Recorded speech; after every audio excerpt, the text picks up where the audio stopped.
worries, which is PCBs, mercury, saturated fat, and cholesterol. And the cholesterol is all over the place. You can hit tuna in water, that'll be almost less than a glass of milk, to salmon or tilapia, which is higher than a pork chop. If you look objectively at fish, what you find is they've become essentially mercury sponges. And that's why in many parts of the country they warn you, don't have more than so many of these fish a week because it's getting too much mercury can kill you. Fish are eaten by bigger fish who are eaten by bigger fish, and these pesticides and herbicides bioaccumulate in the fish flesh. And these big fish, including the salmon, which people think is the healthiest fish, the truth is the amount of pesticides and herbicides in the flesh of these fish are shocking, and they have estrogenic and cancer-promoting properties in them. They'll say, well, but don't sardines have less concentration of toxic waste product than other ones? Something being less toxic doesn't make it healthy. It just makes it less toxic. Farmed fish is by no means healthier. All the antibiotics that these animals have to be fed, similar to chickens and turkeys kept in confinement. These fish get infections. They get fungal infections. They get bacterial infections. You've got to feed them antifungals, antibiotics, and these substances accumulate in the fish flesh as well. I always knew that pollution was bad for our health, but I had never thought about the environmental pollutants affecting food. Dioxins, being the most toxic man-made chemicals known to science, cause all sorts of things. They cause endometriosis, they cause cancers, they cause endocrine disruption problems.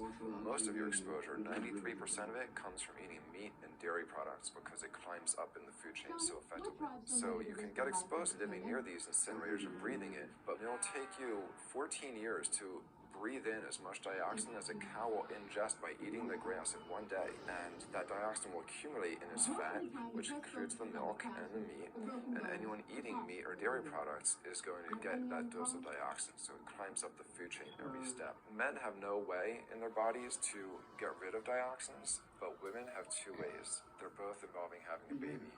One is that dioxin crosses the placenta into the growing infant, and the other is that it comes out from the breast milk. So if you have a meat and dairy consuming mother breastfeeding that infant, then the highest impacts of toxic exposure like mercury and dioxins will go to that infant.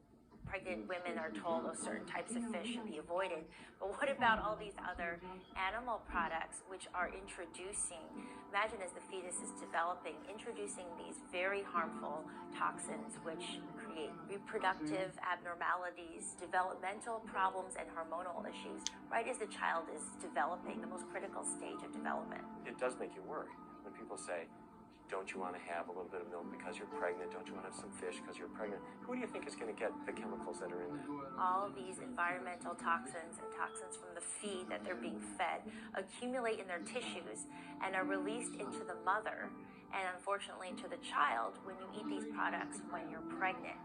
So this includes antibiotics, hormones, steroids in animal feed. Commercial animals are largely fed GMO corn and soy, which are very laden in pesticides. PCBs have been banned since the 70s, but they persist in the environment. Dioxins, all of these compounds can create hormonal, reproductive, developmental damage as well. Eating organic beef, poultry, pork, or fish will not help you avoid contaminants like mercury, like dioxins, like strontium-90, because they fall out over all sorts of farm fields and water bodies, and they don't skip over the organic fields. So really, the contaminants are coming in regardless of how these animals are raised. I had always been concerned about the possible health impacts of GMOs, but then found out that most of the world's GMO crops are actually consumed by livestock, with dairy cows consuming the most per animal. This fact, with everything I'd learned about bioaccumulation, made dairy terrifying, especially considering how much cheese I ate in my life. Cheese is an amazing product when you think about it. It's probably one of the single best foods at compromising health that you're going to actually feed to people. Think about it. You've got an animal product, so you've got all the issues of biological concentration. You have a highly processed food product, and not only does it have naturally a lot of saturated fat, but you put a lot of salt into it. There's a strong link between dairy foods and autoimmune diseases, and so that can show itself up as excessive production of mucus and exacerbation of asthma in kids who are prone to that, and even adults. And also there's an association between dairy foods and multiple sclerosis and type 1 diabetes, which is an autoimmune disease, and other rheumatological problems. Cow's milk, baby is what the stuff is. There's absolutely no child or human on earth who actually needs the milk of a cow any more than they need the milk of a giraffe or a mouse. Most people in the world are lactose intolerant. I mean, that's the normal state of affairs. Why would your body create this enzyme to digest lactose after weaning, after infancy? It doesn't make any sense. 73% of African Americans are lactose intolerant.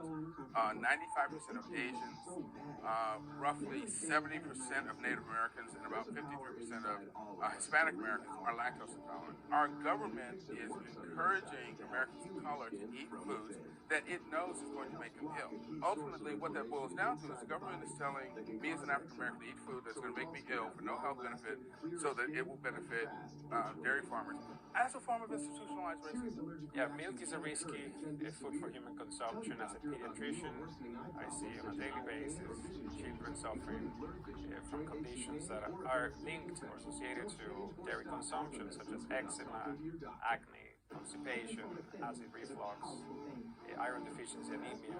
Cow's milk protein is the most allergenic food. People say, well, no, I want hormone-free, not injected with bovine growth hormone. But milk is this hormonal fluid, so it's just packed with sex hormones, natural sex steroid hormones like estrogen, progesterone. In fact, it doesn't matter. If it's conventional milk, doesn't matter.